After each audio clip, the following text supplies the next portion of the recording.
Saya punya kisah satu ketika saya di Sabu. Kami ibadah hari Minggu, hari Senin, hari Rabu, hari Jumat. Kalau pergi itu jemaat sepenuh-penuh, banyak-banyak begini. Kami duduk di tikar yang besar, dorang buka. Lampu yang paling terang itu yang pendeta duduk di situ. Saya pergi hari itu, dorang sebanyak-banyak itu. Kami mulai ibadah dan dong semangat. Saya khotbah dong senyum-senyum. Saya bilang ini khotbah pas. Masukin. Yang menarik saya habis khotbah dong masih senyum-senyum. Itu saya mulai pikiran itu.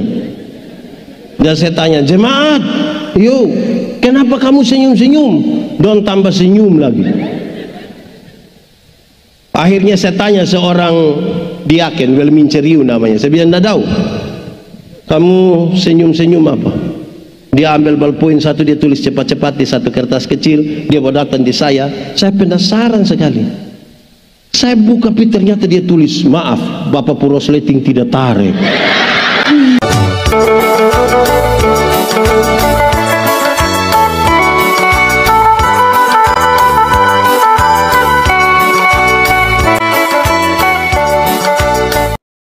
Saudara-saudara, mari kita berdoa.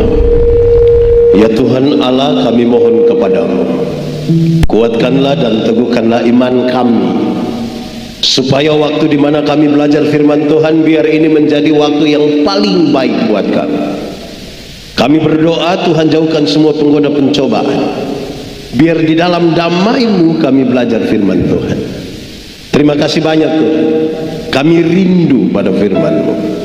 Berfirmanlah bagi kami Tuhan, di dalam nama Yesus firman yang hidup itu kami berdoa. Amin. Mari silakan duduk semuanya. Bapak Ibu saudara-saudara, tema kita malam hari ini adalah yang hilang ditemukan kembali. Pembacaan yang diberikan kepada saya itu menurut Injil Yohanes pasal 21 ayat 15 sampai ayat yang ke-19. Mari kita buka Alkitab kita, Injil Yohanes pasal 21 ayat 15 sampai ayat yang ke-19. Yang sudah dapat katakan amin. Amin, betul. Separuh dia tidak buka juga amin. Itu dia tetap hilang dan tidak ditemukan itu. Ya. Yohanes 21 ayat 15 sampai ayat yang ke-19. Gembalakanlah domba-dombaku. Sesudah sarapan, Yesus berkata kepada Simon Petrus, Simon anak Yohanes, apakah engkau mengasihi aku lebih daripada mereka ini?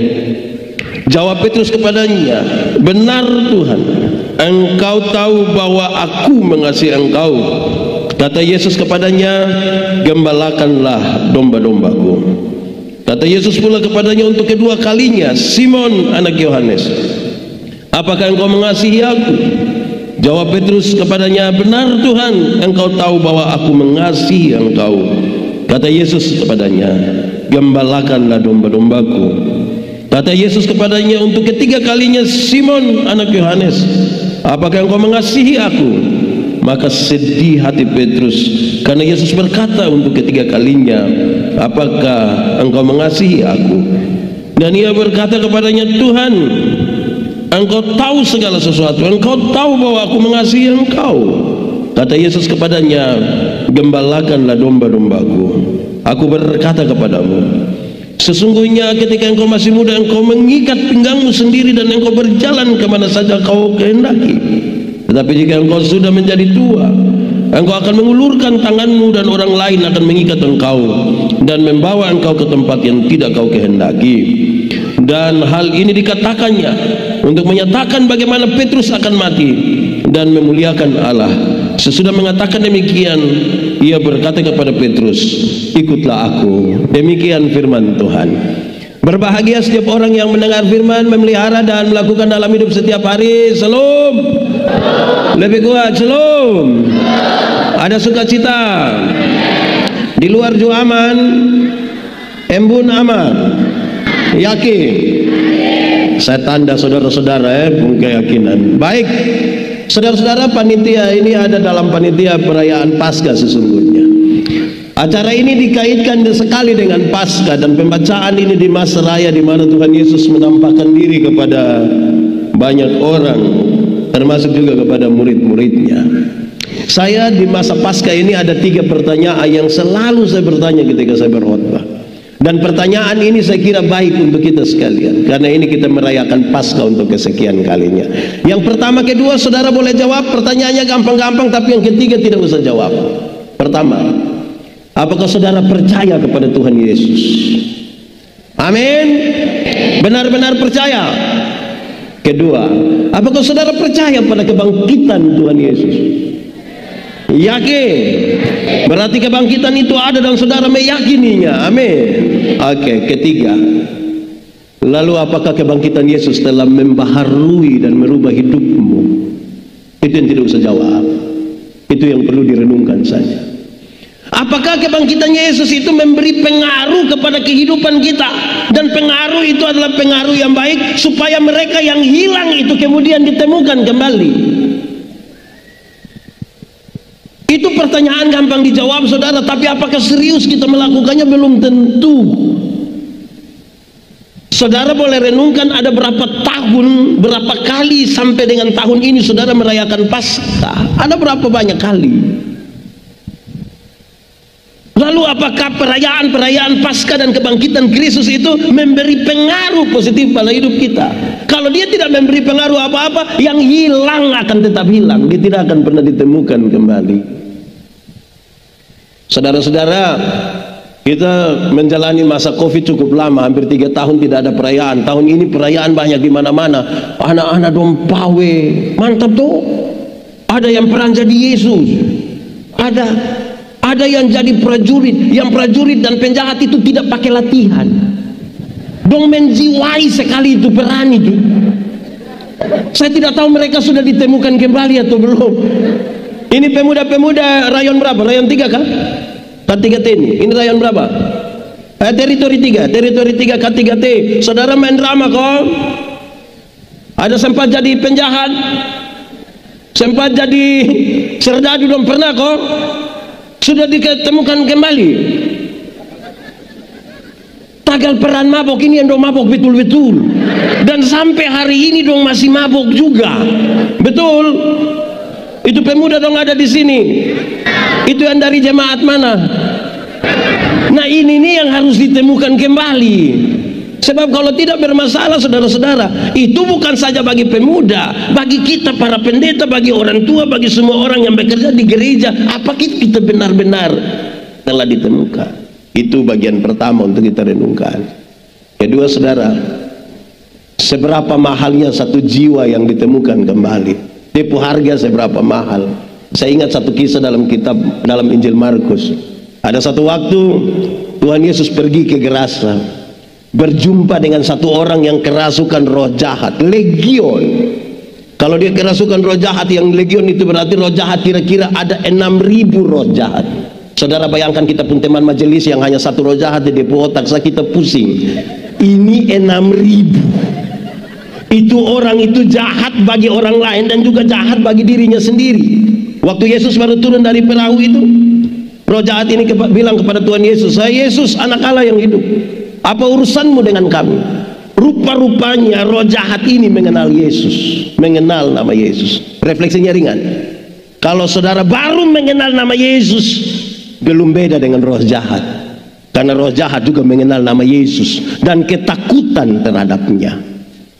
Injil Markus mencatat, di daerah itu ada penjaga-penjaga babi, menjaga babi kira-kira 2.000 ekor. Berapa ribu? Di sini ada yang ada babi di rumah? Ada beberapa ekor kok? Bagi dong. Saya lihat saudara tidak berani bagi saya. Nah, terus Yesus biarkan. Ketika roh-roh jahat itu meminta supaya mereka keluar ke babi-babi itu, Tuhan Yesus biarkan. Matilah babi-babi itu. 2.000 ekor babi mati. Para penjaga babi ini kehilangan pekerjaan. Mereka kasih tahu orang-orang di kampung, datang marah dan usir Yesus. Pertanyaannya, apakah Tuhan Yesus tega membuat orang kehilangan pekerjaan? Jawabannya tidak. Lalu kenapa Tuhan biarkan babi-babi itu mati dan orang-orang itu kehilangan pekerjaan? Jawabannya ringan juga, saudara. Dalam struktur budaya Yahudi, babi itu haram. Orang Yahudi tidak makan daging babi. Itu berarti tidak ada sei babi di Yahudi. Aroma tidak ada di sana. Sate babi juga tidak. Tapi yang haram ini mereka pelihara 2.000 ekor. Ini yang Tuhan Yesus marah. Alangkah lebih baiknya ada 2000 ekor babi mati daripada ada 1 jiwa binasa. Lebih baik ada 2000 ekor babi mati daripada ada 1 jiwa. Nah, sekarang coba kali, kalau babi 1 ekor 2 juta.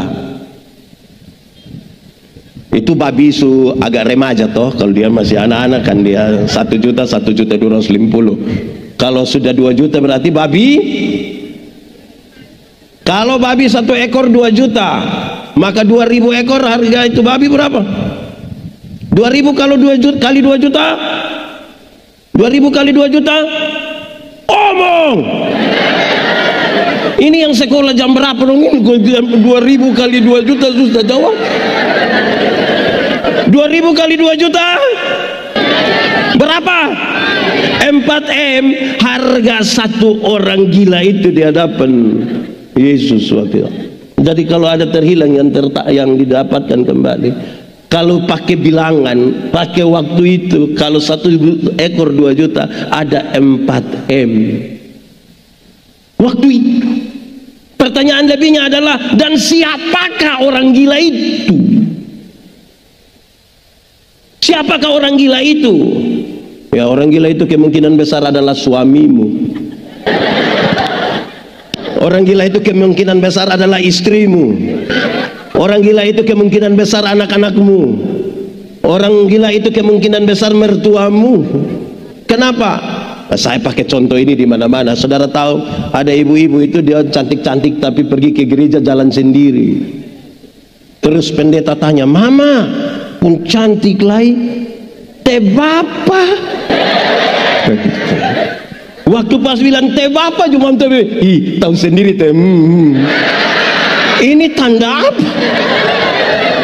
Di sini ada yang pernah bikin begini? Ada kok tidak? Itu ibu ada di sini. Nah dia pakai baju warna. Saudara tahu? Nah itu dong, itu yang harus ditemukan kembali. Kalau tidak mereka hilang terus. Saudara-saudara, hal itu serius. Kenapa saudara-saudara? Karena kita pikir jiwa-jiwa yang terhilang itu ada jauh di sana. Tapi kemungkinan jiwa-jiwa itu ada di sekitar kita juga. Amin kok. Saya mau tanya, ini kasat mata, kenapa yang ikut KKR malam hari ini di sini ini lebih banyak mama-mama? Ini mama janda semua. Yang ini dong mama-mama janda semua. Atau tidak? Tidak. Teh bapak.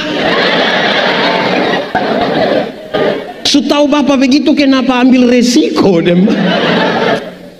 Ya saudara-saudara, hal ini serius saudara-saudara, karena kita pikir yang jiwa-jiwa yang terhilang itu ada jauh di sana. Jiwa-jiwa ini berharga. Saya ingat lagu-lagu dulu ini menarik. Engkau cari intankah untuk saudara tidak tahu lagu ini? Nah kenapa suruh saya solo? Engkau cari intankah untuk mahkota. Terus kau saya dengar. Ingat di kubangan pun ada intan. Mari berikan jawaban. Intan, intan dan permata. Apa itu? Jiwa-jiwa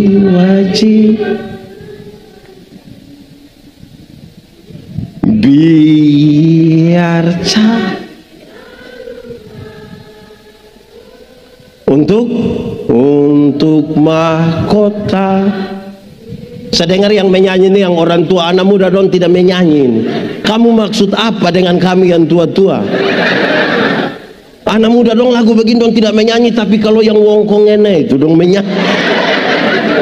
Kamu mau apa? Ya, saudara-saudara, pasti kita bertanya di sekitar ini, kenapa jiwa-jiwa itu terhilang? Saudara boleh jawab, satu anak muda duluan, kenapa banyak jiwa itu melarikan diri dari Tuhan Yesus? Kenapa? Anak muda, di sini tidak ada anak muda. Ini nenek-nenek semua. Anak muda, Kenapa banyak jiwa itu lari dari Tuhan Yesus? Pergaulan apa saja, tapi saya mau kasih tahu saudara bahwa ada banyak hal mempengaruhi kita untuk melarikan diri dan terhilang dari Tuhan Yesus. Kenapa? Kita manusia seringkali ditempatkan pada 3 kondisi. Kondisi pertama, ada waktu di mana kita mau dan Tuhan mau. Ada waktu kita mau, Tuhan mau. Pernah alami? Waktu kita mau sesuatu dan Tuhan setuju dengan itu. Pernah alami? Itu perasaan seperti apa? Senang kan? Bahagia kan? Kepingin bersaksi di mana-mana. Tapi ada kondisi kedua di mana kita mau tapi Tuhan tidak mau. Pernah alami? Saudara merindukan sesuatu tapi Tuhan tidak memberi jawab hingga hari ini. Pernah alami? Lalu perasaan saudara seperti apa? Saudara marah, saudara kecewa, saudara banding-banding. Kadang-kadang saudara malas dan mau berhenti berdoa. Saudara bilang, kok sama, kita berdoa juga sama. Pernah dengar itu kalimat? Atau sendiri omong? Kita berdoa aja sama, itu Pak di sebelah saya dia tidak tahu berdoa. Padahal tiap hari ganti oto. Grab. Waktu kita mau, Tuhan tidak mau, kita Saudara pernah kecewa? Tidak usah omong. Saya lihat yang ini di muka kecewa. Tapi saya mau kasih saudara, kecewa iyalah. Boleh ikut anak-anak. Kecewa iyalah. Omong, kecewa ialah karena terlalu berharap kepada manusia. Siapa yang terlalu berharap pada manusia akan bertemu dengan satu kata, yaitu apa coba? Kecewa. Jadi sebenarnya saudara bukan kecewa dengan Tuhan juga sebenarnya. Karena saudara pun keinginan sebagai manusia itu Tuhan tidak mau setuju dengan saudara. Tapi ada kondisi ketiga. Kondisi di mana Tuhan mau, tapi kita yang tidak mau. Pernah alami Tuhan mau sesuatu dan kita tidak mau? Pernah? Misalnya ada 2 orang bamarah. Di sini ada yang bamarah kok. Dia majelis kok jemaat. Majelis kok jemaat. Atau majelis jemaat. Nah, karena 2 orang bamarah ini kan Tuhan mau yang kamu 2 harus berdamai, kamu 2 harus saling mengampuni. Waktu Tuhan suruh kita mengampuni tapi kita punya hati kan belum rela untuk itu. Mau ampuni dia tapi setiap kali ingat dia pun kata-kata. Pernah alami kok? Saudara pun perasaan tertekan kan? Kalau Tuhan mau dan kita tidak mau, kita merasa sangat tertekan. Padahal kalau mau mengampuni itu satu paket dengan pendamaian. Tidak boleh mengampuni tanpa berdamai, tidak boleh berdamai tanpa mengampuni. Karena kalau Tuhan mau kita mengampuni, dua-dua berjalan bersama-sama, mengampuni dan Ada orang mau mengampuni tapi tidak mau berdamai. Orang yang mau mengampuni tapi tidak berdamai itu dia selalu omong ini kalimat, Pak Pendeta, untuk marah saya tidak marah, untuk marah saya tidak marah. Kau mau marah bikin apa, kita sutua Tuhan. Mau datang di rumah ada, tapi untuk saya yang pergi maaf. Pernah dengar itu kalimat? Yang omong itu ada di sini. Itu yang faham apa? Dia mau mengampuni tapi tidak mau Ada yang sebaliknya, ada yang mau berdamai tapi tidak mau mengampuni. Orang yang mau berdamai tapi tidak mau mengampuni itu biasa terjadi di anak kecil dong. Anak kecil dong kalau main kelereng, kedua dua bertengkar, berkelahi, dia pun bapak datang, damai. Nah anak kecil kalau damai kan biasa pakai sorong tangan toh. Damai. Ya, cium. Ini lupus saudara. Besok-besok yang kau ada masalah bukan kelereng yang bantu, engkau lupus saudara yang bantu. Ayo cium dia. Itu dia cium tuh kayak gitu. Di sekitar BTN sini ada jemaat di sini. Nah dia rayon berapa? Nah itu. Ini hal-hal saudara yang tanpa sadar kita perlahan-lahan menjauh dari Tuhan. Nah saudara lihat konteks daripada pembacaan itu sebelum. Ada 2 murid yang sesungguhnya terhilang, dua-dua itu menangis. Satu dia pun nama Kenapa kamu lihat beta tapi tidak jawab? Ada dua murid Tuhan Yesus yang menangis. Satu dia pun nama siapa? Petrus. Satu dia pun nama Yudas. Woi, mantap. Nama siapa kawan? Mantap. Yudas menangis. Kenapa Yudas menangis? Karena dia kira apa yang dia pikirkan itu sama dengan yang Tuhan Yesus pikirkan. Yudas pikir kalau semakin cepat dia menyerahkan Tuhan Yesus, maka segera Tuhan akan bikin sebuah revolusi besar. Kemungkinan besar dia dapat jabatan dari revolusi itu. Tapi ternyata bukan itu yang Tuhan Yesus pikir. Dia menangis. Tapi tangisan dia tidak membawa dia datang kembali kepada Yesus. Ada masalah dan orang tidak mau datang kembali kepada Yesus. Mereka memilih semakin jauh dari Tuhan Yesus. Ada masalah tapi tidak bawa diri datang kepada.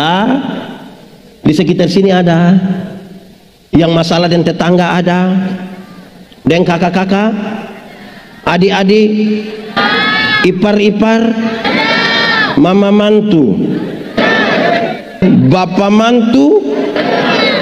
Nah, bapak mantu dari mana? Winlasi.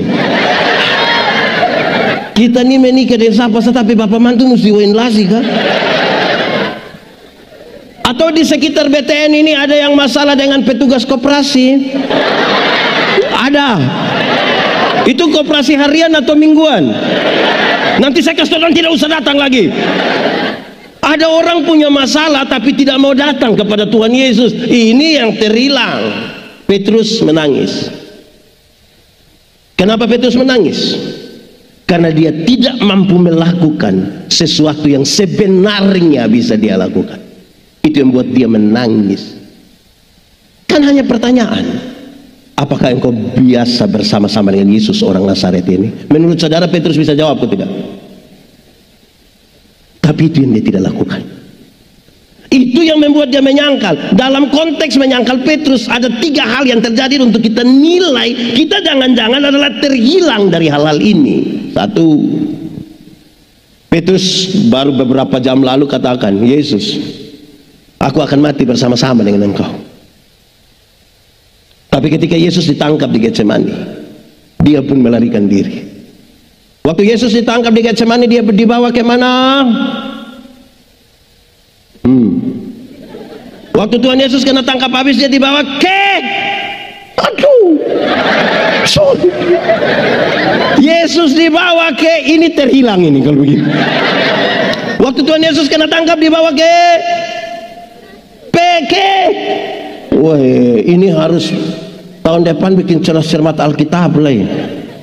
Dia dibawa ke rumah imam besar. Namanya Yosef.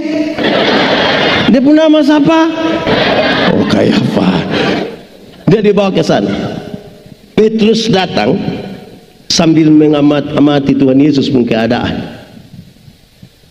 Perempuan hamba dari imam besar itu datang dia begini, engkau biasa bersama-sama dengan Yesus orang Nazaret itu kan? Dia bilang begini, saya tidak mengerti, saya tidak tahu apa yang kau maksud. Lalu dia pindah ke serambi depan. Bagi Petrus, jawab ini perempuan untuk apa?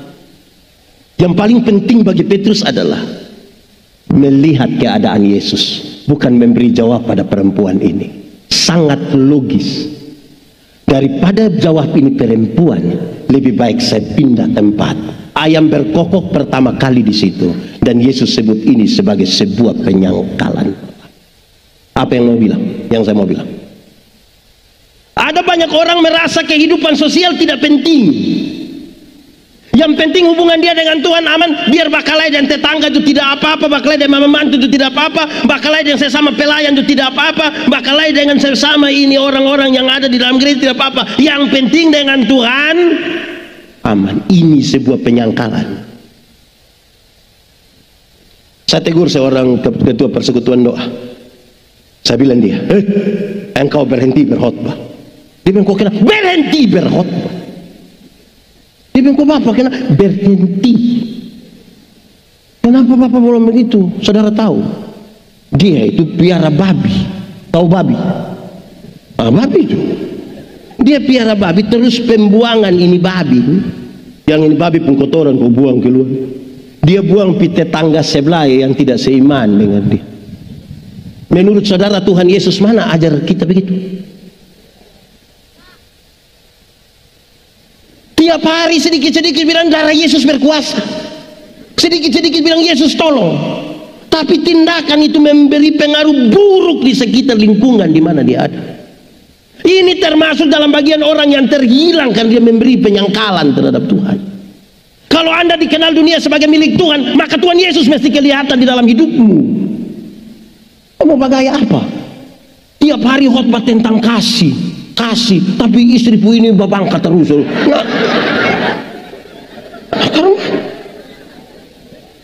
Jadi jangan sampai kita kira kita sementara beraktivitas rohani itu berarti kita lagi aman-aman dan kita bukan orang yang terhilang. Jangan pernah berpikir begitu. Karena kadang-kadang orang melayani pekerjaan Tuhan bukan melayani Tuhan. Jadwal padat memati Pak Manobe itu dari pagi sampai malam. Padat sekali, tapi melayani pekerjaan dan bukan melayani Tuhan. Lalu saudara pikir itu orang ada baik-baik dan ada di dekat-dekat dengan Tuhan? Belum tanya, belum. Saya punya kisah satu ketika saya di Sabu. Kami ibadah hari Minggu, hari Senin, hari Rabu, hari Jumat. Kalau pergi itu jemaat sepenuh-penuh banyak-banyak begini. Kami duduk di tikar yang besar, orang buka. Lampu yang paling terang itu yang pendeta duduk di situ. Saya pergi hari itu dorang sebanyak-banyak itu kami mulai ibadah dan dong semangat. Saya khotbah dong senyum-senyum. Saya bilang ini khotbah pas. Masukin. Yang menarik saya habis khotbah dong masih senyum-senyum. Itu saya mulai pikiran itu. Dan saya tanya jemaat, yuk kenapa kamu senyum-senyum? Dong tambah senyum lagi. Akhirnya saya tanya seorang diaken, Welmin Ceriu namanya. Saya bilang, "Dadau, kamu senyum-senyum apa?" Dia ambil ballpoint satu, dia tulis cepat-cepat di satu kertas kecil, dia bawa datang di saya penasaran sekali. Saya buka ternyata dia tulis, "Maaf, Bapak Purosleting tidak tarik."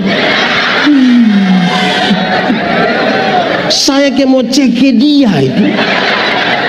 Kita dua ada sama-sama di sini. Saudara lihat saya ada masalah, saudara diam-diam.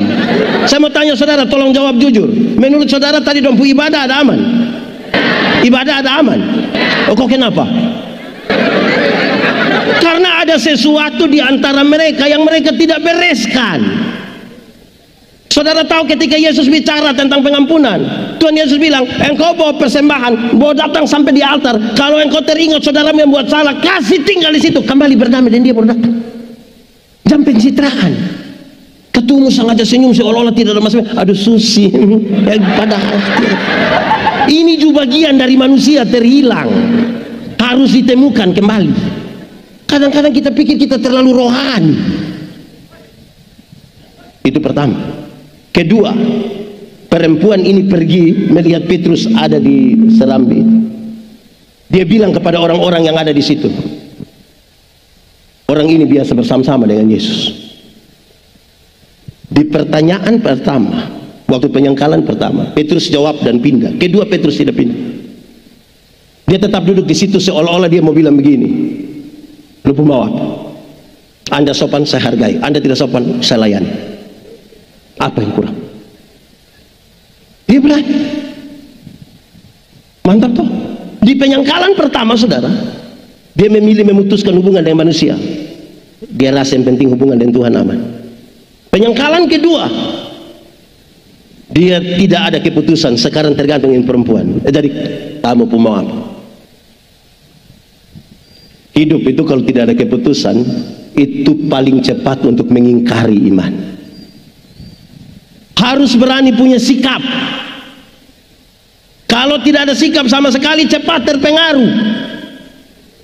Saudara tahu, kadang-kadang kita hidup ini tergantung situasi. Ada kita nih kadang-kadang dia rajin ke gereja, kadang-kadang pemalas memati, kadang-kadang dia semangat, kadang-kadang dia lemah. Tergantung orang lain. Aduh, sebenarnya saya tidak datang, tapi kan pendeta suruh telepon nanti. Hidup tergantung kepada orang lain. Apa yang ingin saya mau katakan di sini, saudara? Satu hari manusia ambil keputusan antara 300 sampai 1500 kali keputusan, dan itu semua berkonsekuensi ke masa depan. Bangun tidur, mau turun atau tarik tambah selimut, itu keputusan. Bangun tidur, mau baca Alkitab atau berdoa dulu atau foto, itu juga keputusan. Itu berkonsekuensi ke masa depan. Kenapa pendeta Yandi berkhotbah malam hari di sini, hari ini di sini? Karena saya pernah ambil keputusan kira-kira 29 tahun lalu untuk sekolah teologi. Makanya hari ini saya ada di sini. Kita semua yang ada sekarang adalah bagian dari keputusan masa lalu. Kenapa saudara punya istri itu, suami itu? Ya karena pernah ambil keputusan. Atau sampai bilang, Pak Pendeta, saya benar-benar tidak tahu. Saya tidak sadar begini, dia di sebelah. Keputusan. Jadi siapa tidak ada ambil keputusan, dia sangat tergantung pada situasi. Masuk kandang kambing, kambing mengembik. Masuk kandang ayam, ayam hilang. Karena tergantung situasi. Pak Pendeta omong keluar yang dimaksud gampang. Ada banyak jemaat Tuhan terdaftar sebagai anggota jemaat KSREA BTN, tapi tidak selalu ibadah di sini. Ini hari dia ibadah di sini, besok dia di sana, lusa dia di sana, tula dia di sana. Bunga itu, tahu bunga? Kalau tiap hari kas pindah topot, tidak bertumbuh, mati cepat. Ini termasuk pada jiwa yang hilang.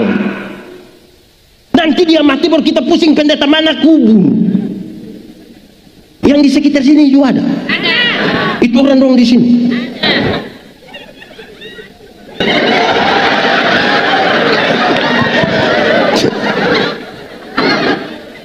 Ya saudara-saudara, ini yang dia soal ketika dia tidak ada pilihan sama sekali.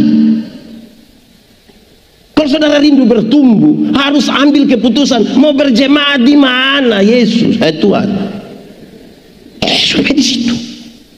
Jangan hari di sini, besok di sini, lusa di sini. Tinggal di Kupang, tapi sedikit-sedikit dia bilang, kalau kita di Surabaya, nah lu pindah di Surabaya, toh kenapa mesti di sini? Tidak bisa pikiran dan perasaan ada di tempat lain, badan ada di tempat lain, tidak bisa. Amin kok. Saudara kira semua orang yang datang ikut di gereja sini ini waktu perhatian begini itu semua tertuju pada Yesus? Ini mata ada begini, dia pemikiran ada di fix, sayang, fix. Yang L ada kok saya. Di sini juga itu fix, sayang. Yang PHP ondol. Jadi kita ada di gereja tapi kita pun jiwa bisa hilang di mana-mana juga. Jadi jangan pikir orang terhilang itu mereka yang, saudara, apa artinya pendeta Yandi berkhotbah kepada orang-orang yang tidak ada di sini? Itu sama dengan orang mati, kita khotbah ke orang mati, yang hidup dong kita tidak omong. Yang saudara di sini kita omong, ini terhilang ada di bagian mana? Kami Natal di pedalaman timur, kami pun kue seragam, kue Solo dia pun nama. Besar ke piring. Saya tidak tahu kami dorang pakai tepung apa, yang pasti kami kunyah tuh kayak kunyah karet. Tidak habis-habis. Saya sementara pusing kunyah ini kue ini tuh. Kami Natal yang 2 TKW itu, terus 1 TKW bilang begini, Bapak, kalau kami Natal di Hong Kong, itu beta lihat dia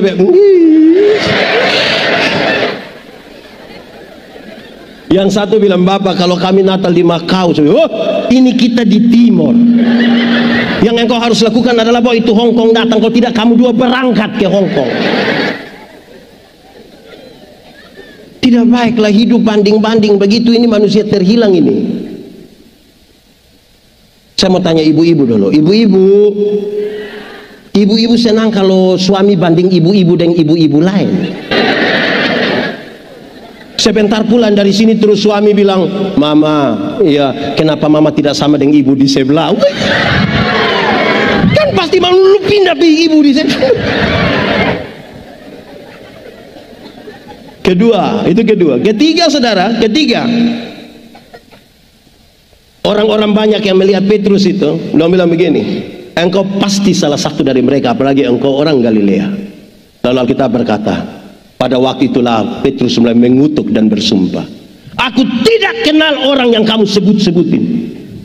Aku tidak kenal. Saudara lihat, Penyangkalan pertama, dia putuskan hubungan dengan manusia.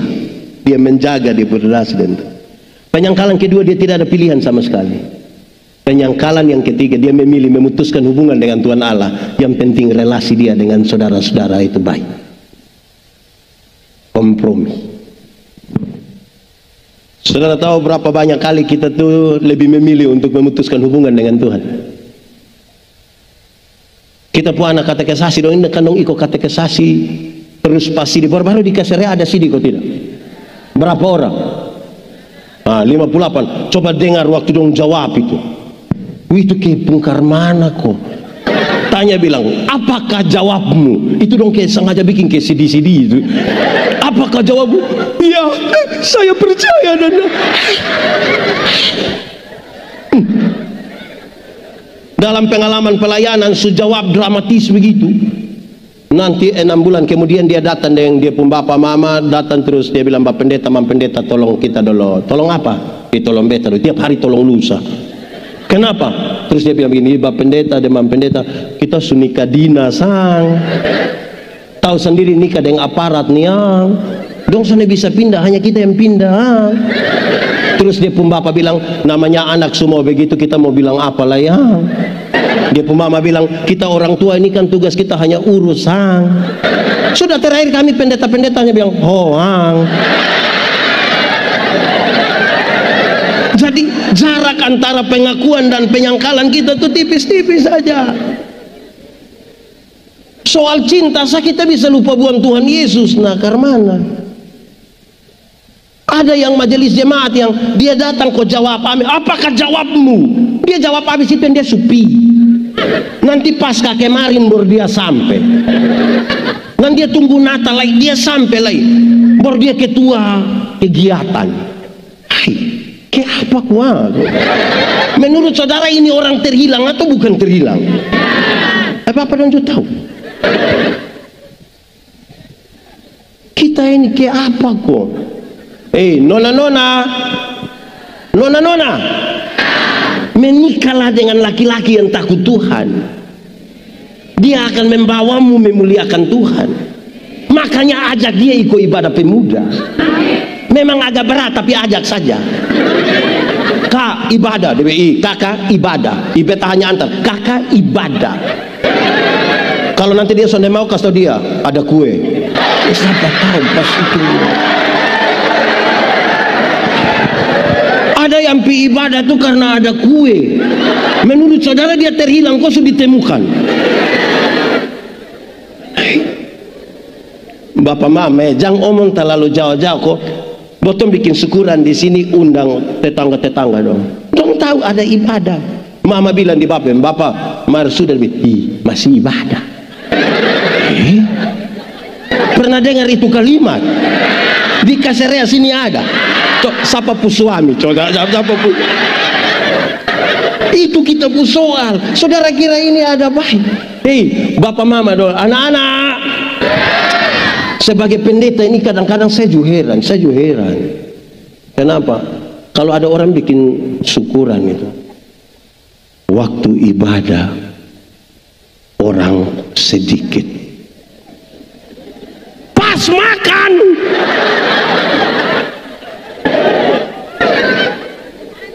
Saya ulangi, waktu ibadah pas makan dong dari itu terhilang kok sudah ditemukan. Oh, nah itu supaya betul-betul kita rasa kita ini sudah ditemukan kok masih terhilang. Ini gereja di Kaserea ini biasa jam berapa? 6, 9. Wih, sejam 9 dong siap habis tapi dong belum datang gereja. Terus anak-anak bilang, Bapak, Mama, sejam 9, belum ada orang. Kok Bapak Mama itu yang orang? Mau tunggu orang mana? Nanti waktu semulai baru sengaja datang pakai dia pun baju merah, rok kuning, sendal hijau. Masuk jalan. Terhilang kok sudah ditemukan. Ada di BTN. Itu ibu ada di sini. Nah, dia pun nama huruf pertama apa?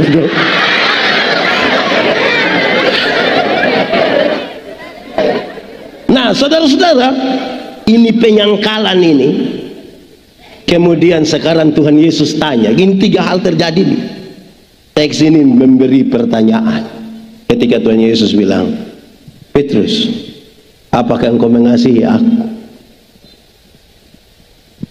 Firman Tuhan, saya mengasihi Tuhan. Petrus, apa engkau mengasihi aku? Tuhan, saya mengasihi Tuhan.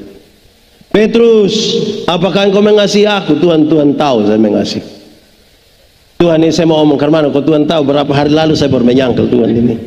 Saya mau omong karena mana? Tuhan ini tahu saya puas hati ini, tapi Tuhan.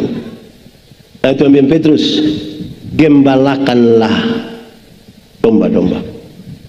Saudara tahu dia pencatatan ringan tentang itu bagi satu orang yang Tuhan panggil kembali. Kalau engkau mengasihi Tuhan, tidak ada kasih terhadap Tuhan yang tidak dikaitkan dengan kasih terhadap sesama. Mengembalakan itu kasih, bukan yang saya itu kasih. Tidak ada orang yang mengasihi Tuhan tapi tidak mengasihi. Kok orang tua dulu bilang, ini dong kutip Alkitab. Kok yang kelihatan kita tidak bisa hargai, mau hargai yang tidak kelihatan. Di Kaisarea ini kasih aman, beres, semua senyum tulus, tidak ada yang asarang. Kasih. Oke, hafal. Kasih ialah kebaikan, tidak terpatahkan oleh apapun, tidak akan berubah menjadi kebencian. Saya ulangi, kasih ialah kebaikan, tidak terpatahkan oleh apapun, tidak akan berubah menjadi kebencian. Rujukannya jelas, karena begitu besar kasih Allah akan dunia ini. Apakah Tuhan Allah mengasihi dunia?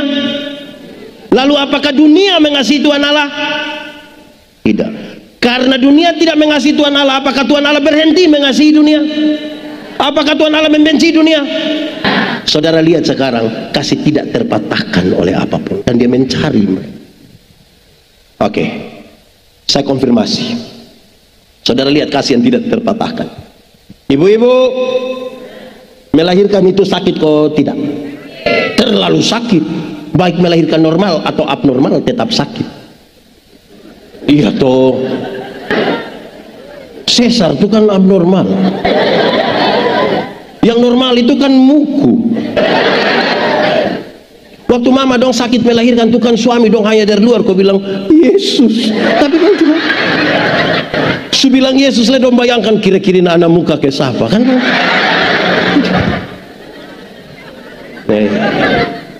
Anak-anak, orang tua sakit melahirkan kamu. Kamu pun jam tidur, orang tua pun jam bangun. Orang tua pun jam tidur, kamu pun jam bangun. Jadi banyak orang tua tidak tidur gara-gara kamu. Betul orang tua? Jam 2 pagi itu mama papa tetap gendong kamu begini. Tidak tidur, kamu menangis. Separuh usul, tolong ganti nenek pun nama. Tapi orang tua tidak pakai itu, dong gendong. Su gendong begitu repot lagi. Seringkali mama-mama tuh dipaksa lagi menjadi penyanyi. Makanya mama pulagu dong tuh seringkali tidak bisa dipertanggungjawabkan.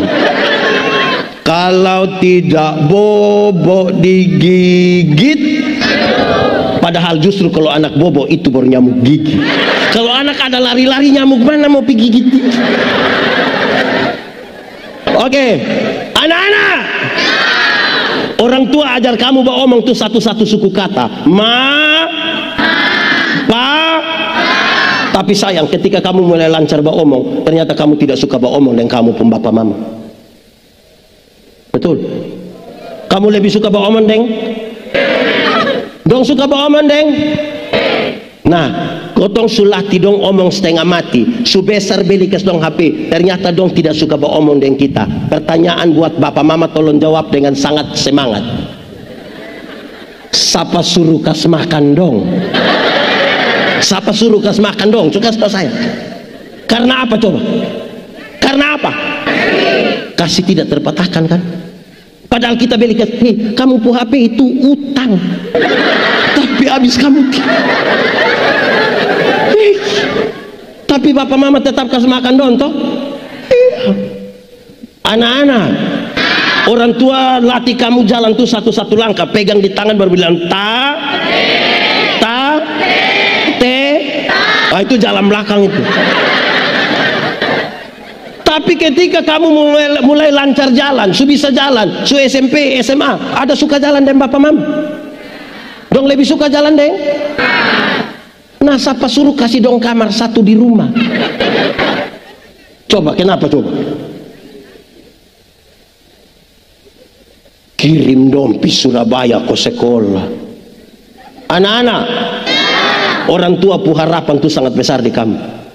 Orang tua tuh seringkali bilang, anak, asal kamu mau sekolah tinggi, biar kami orang tua ikat perut itu tidak apa. Orang tua sampai omong ikat perut itu bukan berarti dong mau pakai stagen. Tapi dong utang gara-gara kamu. Kirim dong pi Surabaya, dong ada telepon pada waktu. Nah, siapa suruh kirim? Coba kasih tahu beta dulu, kenapa mau kirim? Kasih tidak terpatahkan. Wih, dong SMP ini, wih, kadang-kadang kau jangan terlalu percaya diri. Dong kalau ada beta puana nona satu, kalau dia begini, di muka dia pun teman dong. Kadang dia main bagus.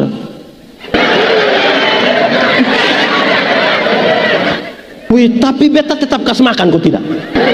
Karena kasih tidak terpatahkan. Makanya orang tua tuh selalu omong bilang, biar busuk-busuk juga itu kita pu anak. Betul kok? Orang tua maksud apa omong bilang kami busuk-busuk? Dan saudara lihat, tidak ada kasih kepada Tuhan yang kemudian tidak dihubungkan terhadap kasih kepada manusia. Kalau tidak, kita hanya beraktivitas rohani. Kalau saudara melayani tanpa kasih, itu aktivis rohani.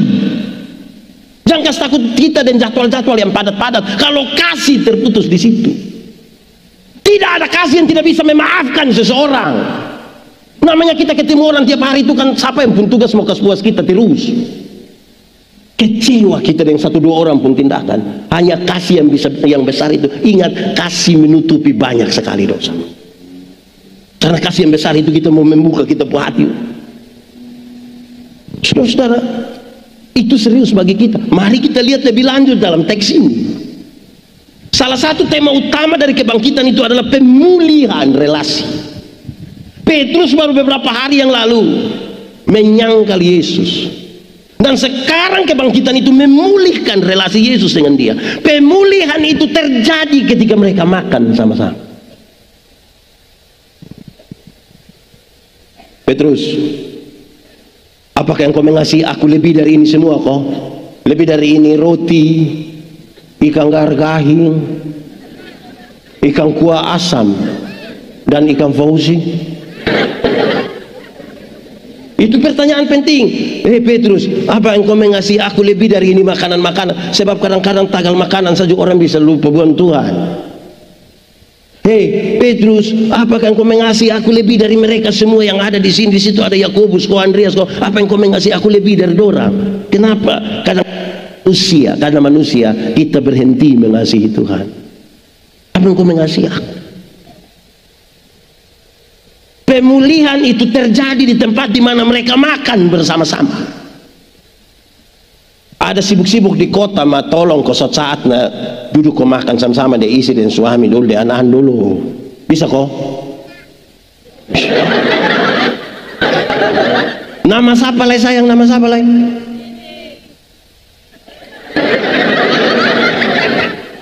Saudara, saya khotbah tentang meja makan. Saya bilang begini, saudara. Kalau orang duduk makan sama-sama, mari kita lihat tema ini dengan lebih mengerucut ke bagian ini. Kalau kita duduk makan sama-sama, saudara, selalu orang mulai dengan apa? Doa. Kita banyak-banyak sebentar ada makan, tidak ada yang berani duluan kecuali kalau dalam gelap. Di terang dia tidak berani duluan, nanti ketua panitia bilang, Bapak Mama semua habis ini kita makan minum dan kami persilakan Mama Pendeta untuk Di meja makan tuh kita berdoa. Yang tidak tahu berdoa jadi akan tutup begini. Dia buka mata kita masuk, dia tutup ulang lebar dia. Tapi kita mulai. Salah satu bentuk relasi dengan Tuhan itu doa itu. Potong berdoa. Doa makan tuh berisi dua sah. Sebuah pengakuan bahwa berkat-berkat ini Tuhan yang kasih. Banyak orang terhilang kan dia cari berkat sampai lupa sumber berkat. Kumpul duit banyak-banyak tapi tidak pernah jalan-jalan di Surabaya. Nanti di Surabaya baru telepon pendeta, yuk saya di Surabaya enaknya pasir-pasir. Tidak apa-apa, terus saya di rumah sakit Dr. Sutomo bang. Sudah perlu. Dia pergi kumpul doi sampai dia lupa bahwa berkat Tuhan yang menjadikan kaya. Usahamu tidak menambah sesuatu. Ini cari doi sampai lupa sembahyang. Di sekitar sini ada. Itu orang ada di sini. Dia pakai baju warna biru. Tahu. Iya. Ini ibadah rumah tangga. Pendeta Supi. Bapak WA bilang mama, pastor pendeta bilang bapak lemburen. Wait, siap ame waktu sedikit kau dan Tuhan dulu. Bisa kok? Amin kok. Di meja makan itu kita puisi doa hanya dengan Tuhan. Semua berkat Tuhan punya, tapi yang kedua kita bilang Tuhan terima kasih. Orang yang terhilang itu orang yang tidak tahu terima kasih, tidak tahu bersyukur. Tiap hari hanya mengeluh. Ketemu pendeta hanya patah leher. Kau bilang bapak hidup terlalu mati sudah kalau memang terlalu susah. Bersyukur sedikit dulu. Dulu dia masih honor, gaji hanya 300-400 ribu sah. Habis bulan masih lebih 10 ribu. Dia bersyukur. Sudah diangkat jadi ASN, tunjangan sana sini, gaji pokok besar. Habis bulan bendahara hanya datang bawa kertas putih baru bilang sepotong semua. Jadi kita tambah stres dengan aduh, karena tidak pernah mengakui berkat-berkat ini. Siapa yang kasih? Kita yang tanam, kita yang siram. Siapa beri pertumbuhan? Nah, orang yang tidak tahu berdoa di meja makan itu orang yang terhilang. Semoga pulang bikin sudah. Bapak-bapak don terima kasih itu baik kosong. Coba sebentar pulang, coba mama siap makan. Coba bapak dengan yakin, coba bapak bilang mama terima kasih. Itu mam tua pikiran. Mangkali mam tua pun pikiran ada dua. Pertama pasti mam tua pikir begini, tidak tahu roh apa sunaik di saya pun suami. Kan kita tidak terbiasa begitu. Atau yang kedua, waktu kita terima kasih terus mam tua bilang begini, jangan sampai ini hari terakhir.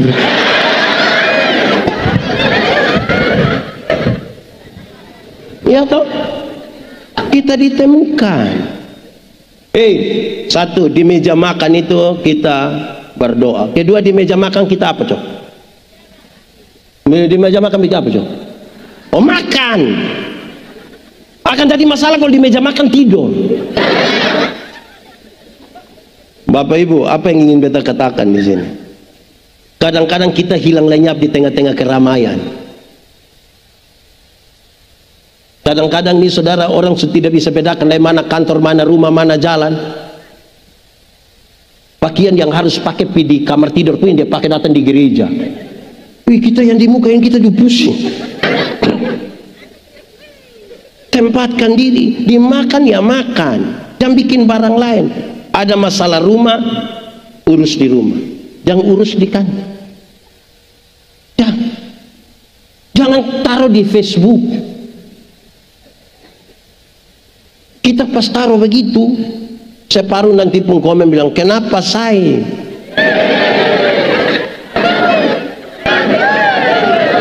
Bepulaki begitu begitu dan batu bebuan di laut. Berhenti masalah rumah di rumah sah. Mau kasih aku sapa di itu Facebook. Terhilang itu. Jadi di rumah sah cukup. Amin kok. Jangan taruh di mana-mana. Saya baca satu status saya lucu sendiri. Ketika seorang perempuan membuat status sakit hati, maka banyak laki-laki pura-pura jadi dokter. Jadi jangan suka taruh-taruh sembarang. Suami yang RT, biar orang panggil bab tua, sayang bapak RT. Jangan panggil mam tua juga bilang mama RT. Lama-lama dia bikin salah ini barang dong. Ini suami yang kepala sekolah suruh panggil dia mama kepsek. Lama-lama dia tanda tangan rapor yang dia bikin. Tempatkan diri dan baik-baik sedikit dulu. Sedua toh, tadi di meja makan satu apa tadi? Dua, tiga komunikasi. Soalnya mungkin kita duduk makan setengah jam semua hanya keram. Kan kita bawa omong. Ada yang pegang HP di sini ada. Kita kan sama-sama tahu kalimat ini. HP berhasil mendekatkan yang jauh dan menjauhkan yang. Supi kantor dari pagi sampai malam ini, pulang ketemu istri anak masing-masing sendiri.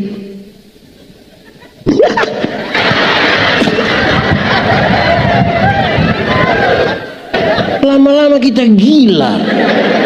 Ada anak yang dia pun bapak tanya dia, "Don duduk sama-sama makan apa?" Dia pun anak balas, "Ikan sah. Ikan setengah matang atau angus?" Hai, kok kas berhenti itu HP, kok duduk bawa omong sedikit toh. Bisa kok. Bisa. Ada kok tidak kita di rumah yang dia pun HP pola rumit. Ada yang harus pakai sidik jari lah, kontak mata. Dia polisi.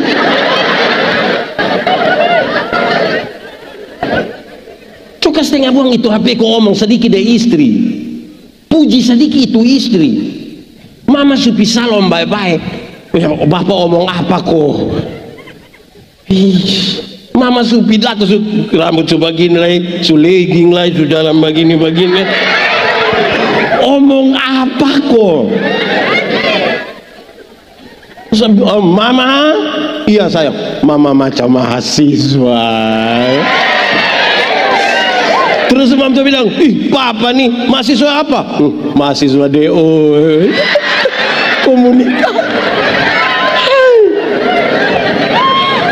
Ini istri boleh pidatan dia begini macam setrika rusak saja. Bapak mama tahu, kalau bukan kita yang puji kita puji istri, kita mau suruh siapa puji dia? Lama-lama dia foto, dia kasih dia pun foto di Facebook untuk orang bilang cantik saya, glowing. Kok suami tidak pernah omong nakar mana? Ini keluarga terhilang. Iya tuh. Kadang-kadang saya lihat ini dompu foto baru ada ayat Alkitab lah di situ. Saya lihat tidak ada hubungan antara dia pemuka dengan ayat Alkitab, tidak ada. Karena itu di meja makan tuh kesempatan bahwa mentok mama juga omong di bapak juga bilang mama juga bilang bapak, jangan kayak anak muda, ingat tuh ingat bapak pun gombal-gombal sedikit juga omong toh. Mama bikin teh do sayang, terus mama bikin habis tuh. Papa tahu dia pun gula pas, mama ini teh mau manis, kok tidak lebih indah dari mama pun senyum.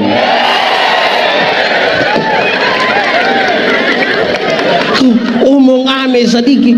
Ini bab tua nih di kantor baik dan semua orang pulang datang mas parak semua di dalam rumah ini.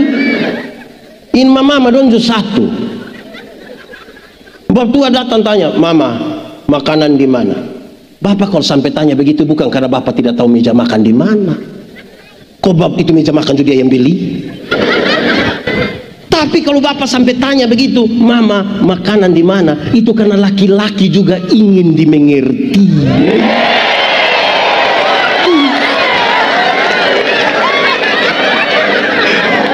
Bapak tanya, mama makanan di mana? Di situ makan pakai seluler. Aduh, mama mas parak begitu. Bapak tua pi restoran, baru sampai kan bilang selamat siang.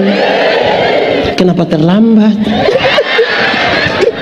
Jadi di rumah dengar pemulihan yang Tuhan Yesus buat dengan Petrus terjadi waktu doa makan. Mari kita jujur, Kita pun hati tidak tentram kalau duduk makan dengan orang yang kita tidak aman dengan dia. Hanya yang hati terbuka yang mau bisa duduk makan sama-sama. Selesai berbohong itu. Kalau tidak saudara-saudara makan, saudara bisa makan dengan orang yang saudara tidak suka dengan dia. Baru dia pun kaki sengaja korek kita pun lutut begini dari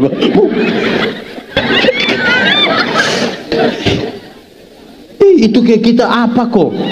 Maka kita lihat dia dari ujung kaki, perempuan ini, kuku batana cuma macam-macam nih hati ini mesti kayak gitu. Setiga toh meja makan dari jam bagaya kok sedikit-sedikit makan dengan kawan, tidak makan dengan istri anak. Bagaya makan di luar. So, 3, 1 tadi apa? 2, 3, 4. Kalau ikan tinggal 2, orang ada 4, bapak mama tambah anak 2, ikan ada 2. Siapa yang makan? Apa? Siapa yang makan? Siapa yang makan? Tidak ada jawaban yang salah. Mau bagi supaya 4 dapat, tidak ada masalah. Mau anak saya makan, tidak ada masalah. Apakah karena mama yang goreng jadi mama dapat 1 ekor, kita 3 dan bagi 1, tidak ada masalah?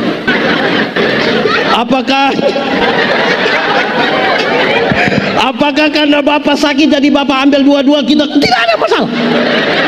Tapi dengar, di meja makan tuh kita belajar ingat orang lain itu.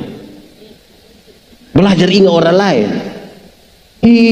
Ini bapak don dapat uang 100.000 don beli rokok 20.000, tinggal 80 dong, simpan 50, bilang uang jaga-jaga. Tinggal berapa? Tinggal 30. Ini yang dia kesorong kasih mama dengan harapan tiap hari kuah asam dengan CI. Mama mau piculi di mana?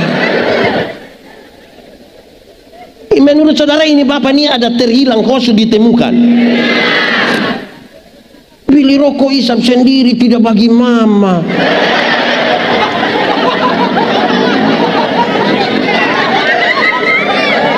Datang ke sebelah mama ada 12, mama anak sayang.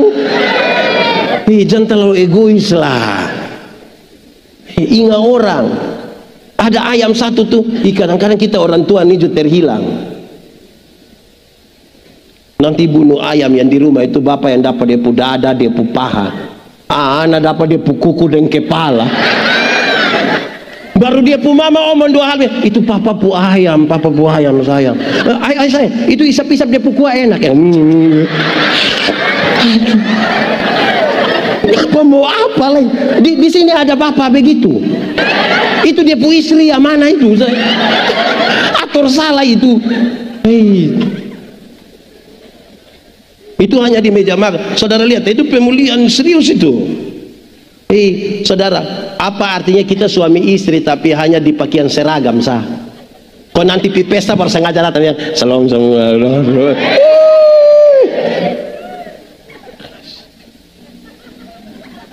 Bapak mama, saya bilang di mana-mana, bapak-bapak dong kalau masalah dengan kawan kantor, pi sampai di kantor masing-masing fokus dengan pekerjaan, tidak usah bawa masalah, selesai pulang. Jangan coba-coba masalah dari istri. Dia pun beban 7-8 kali lipat. Kok kita tidur bangun pagi, mentok di sebelah. Dia pun rambut belum sisir. Kita pi dapur, mentok ada kok tidak? Pi ruang makan? Pi ruang tamu? Itu dia pun foto paling besar. Baru dia lihat kita sini, segini. Okay.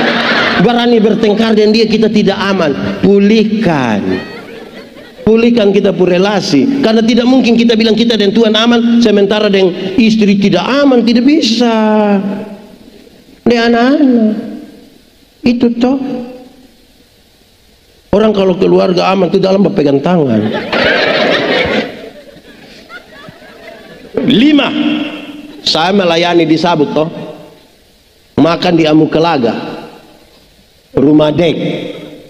Mau naik makan tuh kita buka sepatu, buka sendal, duduk bersila baru mulai makan. Setiap kali kalau pidi soe mau makan dan bapak mama kan kita makan di meja makan. Saya karena tiap hari duduk bersila di Amukelaga, maka ada kecenderungan mau angkat kaki gini. Setiap kali lutut lewat sedikit itu meja, bapak bilang, lupa lutut pun bagus leh. Kami makan sambil bicara, tapi kalau makanan masih penuh di mulut paksa bicara, bapak selalu bilang, makanan dari mana, suara dari mana? Karena itu berulang beberapa kali saya mengerti, di tempat makan itu kita belajar etika dan moral. Kadang-kadang tagal sekolah tinggi saya kotong lupa etika. Kadang-kadang kan kotong pikir kotong yang dari kota, kotong pi kampung sana, orang tua juga kita wewe, so we. Kita terlalu apa? Itu pemulihan saya di meja situ, kok dia jangan terlalu bergaya. Etika. Anak-anak dong ini, dia orang tua itu nak, kamu lepas buang itu headset dong. Ini orang tua omong dong ada headset, kau dong sama ke cek. Pas omong dong, ini bara mati nih. Ini barang tidak tahu etika sekali. Kadang-kadang dia orang tua juga duduk kodong pangku kaki pakai headset, dong sama ke baru lari dari rumah sakit itu. Selang infus dong melekat-melekat itu. Orang tua omong itu duduk kok dengar dulu. Kita pun orang tua itu, dong mau ke manapun itu do yang lahirkan kita ini. Tolong kau hargai orang tua. Anak dong mau sekolah tinggi sampai langit itu, tolong hargai orang lain. Kita nih kadang-kadang sekolah yang bikin kita kok sekolah baik, sekolah baik. Bukan saya bilang ini, ingat ini ada siaran langsung, sekolah baik. Yang sekolah itu yang salah pakai itu. Cek. Kepintaran itu seperti pisau yang tajam. Kalau pisau yang tajam dipegang oleh seorang dokter bedah, dia jadi berkat bagi banyak orang. Tapi kalau pisau tajam itu dipegang oleh OPK, orang potong, dia jadi bikin susah orang lain. Kok kita mau pintar sampai pintar ke mana? Saudara tahu, yang dia punya nama kepintaran itu selalu terbatas. Pintar itu terbatas, mengerucut pada satu hal. Bodoh itu yang tidak terbatas. Dia meleleh saja. Karena itu jangan pikir kita terlalu tinggi kok kita melecehkan semua orang dan kita pun kepintar. Oh tidak. Kok kayak misalnya kita pergi rumah sakit. Kita pergi rumah sakit kan pergi di bagian umum duluan toh. Sampai sana dong periksa. Oh ini THT. Pergi ke THT. Kami sampai di THT. Oh ini bagian telinga. Di telinga. Kita sampai di telinga. Oh ini telinga kanan. Kita pilih di bagian telinga kanan. Sampai telinga kanan. Oh ini bagian genderang telinga. Kita pergi lagi. Pintar mengerucut pada satu hal. Bodoh yang meleleh. Etika mesti boton jaga. Kadang-kadang boton tahu etika. Boton tinggal dalam gereja, ma boton pun cara mas parak lebih dari orang yang tidak tinggal dalam gereja.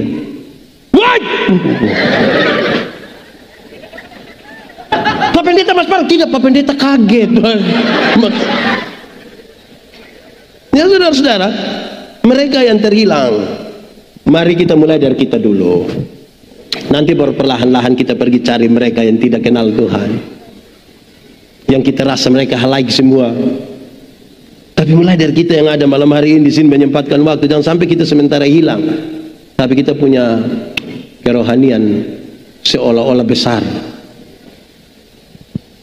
Di bagian terakhir saya mau kasih tahu saudara, kekristenan itu punya tingkatan-tingkatan. Kita bisa ukur kita hilang atau tidak. Satu, beragama tapi tidak beriman. Ada banyak orang Kristen yang punya agama tapi tidak punya iman. Orang baptis dia juga baptis, orang sidi dia juga sidi, orang pengucapan syukur dia juga pengucapan syukur. Beriman tidak. Hanya memenuhi unsur-unsur itu KTP dong kau tulis. Kedua, bertobat tapi tidak berbuah. Ada yang bertobat tapi tidak berbuah. Orang yang bertobat tapi tidak berbuah itu dia hanya ngomong tentang masa lalu. Waktu tahun 1970, minggu depan dia ulang lagi. Waktu tahun 1970, waktu kita ketemu dia ulang lagi. Waktu 19, lama-lama dia baru bangun, orang bakorek bilang 1970 sudah. Yang paling tinggi, berbuah. Dalam hal inilah Bapakku dipermuliakan, yaitu jika kamu berbuah dan buahmu tetap, supaya apa yang kamu minta kepada Bapa dalam namaku diberikannya kepadamu. Anak-anak, berbuah bagi Tuhan gampang kok susah? Susah kok gampang? Gampang kok susah? Susah kok gampang? Gampang! Berbuah bagi Tuhan gampang. Bagaimana dia pun gampang? Anak-anak, pernah lihat pohon mangga? Pernah lihat pohon mangga yang berbuah? Adakah orang-orang di BTN yang perintah pohon mangga berbuah? Ranting yang melekat pada pohonnya, buah keluar dengan sendirinya tanpa disuruh. Banyak orang rindu berbuah tapi tidak melekat kepada pohonnya. Akhirnya dia pun buah ada tapi buah plastik. Pernah lihat limun plastik? Pisang plastik? Avokat plastik? Enak. Anak sekolah minggu saja dari dulu suka tahu kita, Yesus pokok dan tinggallah di, lebih kuat, Yesus pokok dan tinggallah di dalam, lebih kuat lagi, Yesus pokok dan tinggallah di dalamnya. Apa? Pastilah kau apa? Sudah saya senandung pun tarik itu. Mudah-mudahan pas menyanyi iring di kau saja Tuhan jangan pakai tarikan itu iring di kau saja Tuhan, biar yang tadi saja. Amin. Mantap. Itu kita bisa ukur kita sepulang kembali kok belum. Kalau tidak kita lenyap di tengah-tengah kegiatan rohani yang tadi pertanyaan di awal. Kebangkitan Kristus memberi pengaruh kok tidak bagi kita? Ada pengaruh kok tidak? Mari kita tunduk kepala di hadapan Tuhan.